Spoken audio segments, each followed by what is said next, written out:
اس پر بتا دیجیے۔ نہیں دیکھو یہ نکاح کے متعلق نہیں ہے، یہ کہتا ہے کہ سیکنڈ سے ہمارا کہنا یہی کہ یہ ایک ہی نکاح ہوا ہے، نکاح دو نہیں ہوئے، ایک ہی نکاح ہوا ہے، دوسری تو سیریمنی تھی، ایک فنکشن تھا بچوں کو بتانے کے لیے، اس کے ساتھ تھا، تو اس لیے اس پہ کوئی اثر نہیں پڑتا۔ جی ہاں۔ اچھا، اس کے ساتھ ساتھ اگر سزا ہوتی ہے تو جنہوں نے نکاح پڑھایا مفتی صاحب ان کے خلاف بھی کوئی ایکشن؟ نہیں یہ اس سے ریلیٹڈ نہیں ہے، نکاح سے کوئی وہ فرق نہیں پڑتا۔ یہ وہ کہتے ہیں کہ جو نکاح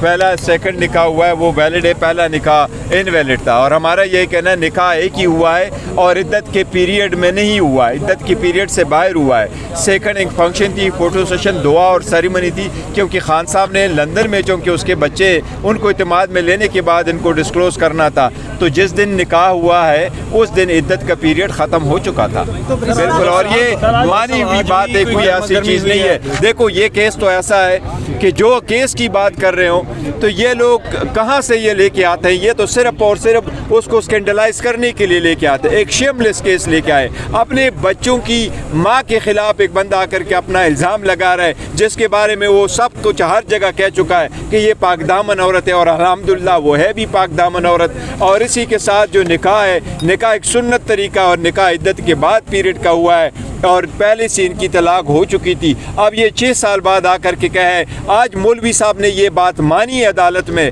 کہ مجھے تو اون چودھری اٹھا کے لے کے آیا، آج مولوی صاحب نے یہ بات مانی ہے کہ مجھے اون چودھری لے کر کے ادھر لے کے آیا ہے، اور تب تک تو کچھ بھی نہیں تھا۔ اون چودھری اپنے سکور سیٹل کرنے کے لیے سیاسی یہ سب بیہودہ قسم کا کیس لے کے آیا۔ مولوی صاحب یہ بھی مان چکا ہے کہ اسلامی اور آئینی اور قانونی طریقے سے اس نے اپنے ویڈیو کو ایڈمٹ کر لیا کہ یہ عورت اگر کہے کہ عدت کی پیریڈ ختم ہو چکی ہے تو وہ بات جو ہے نا وہ فائنل ہے، قانون کے مطابق بھی یہی ہے، ایک ججمنٹ بھی سپریم کورٹ کی بھی یہی ہے، اس لیے ان کے پاس تو کوئی اور چیز ہے نہیں سوائے اس کے اون چودھری کے، اور اون چودھری اس مولوی کو اٹھا کر کے لے کے آیا، اور پھر اس کا حصہ دار کون بن جاتا ہے؟ وہ آدمی جس کو پہلے اٹھایا جاتا ہے وہ ایڈمٹ کرتا ہے، ایک کرمنل کیس میں اٹھایا جاتا ہے، 2 مہینے اس کو جیل میں رکھا جاتا ہے، پھر اس کو باہر لایا جاتا ہے اور اس کو سیدھا اسلام آباد لے کے آیا جاتا ہے، اور ودن اے ویک وہ کیس کر جاتا ہے اس کے خلاف۔ تو یہ خود شو کرتا ہے پولیٹیکل وکٹمائزیشن۔ یہ بتا دیجیے کہ آج بھی گرما گرمی ہوئی ہے اور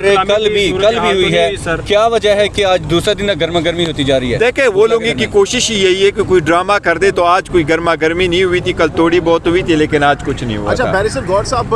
بشرا بی بی صاحبہ کو بنی گالا شفٹ کیا گیا، ان کو سب جیل بنی گالا کو قرار دیا گیا، اس کی کیا وجہ ہو سکتی ہے؟ دیکھو ہم نے کوئی کچھ درخواست نہیں کی ہوئی ہے کہ آپ بی بی کے لیے کوئی وہ کر دیں، ان کو اچھی طرح سے پتہ ہے کیونکہ لوگوں کی بہت زیادہ سوشل میڈیا پہ اور اس پہ بھی اس کی ایک کنڈمنیشن ہو رہی تھی، تو اس سے بچنے کے لیے انہوں نے یہ ایک موو کر لیا۔ ہماری کوئی ایسی درخواست نہیں۔ مطالبہ کریں گے کہ ان کو واپس یہاں پر اڈیالہ جیل منتقل کیا جائے؟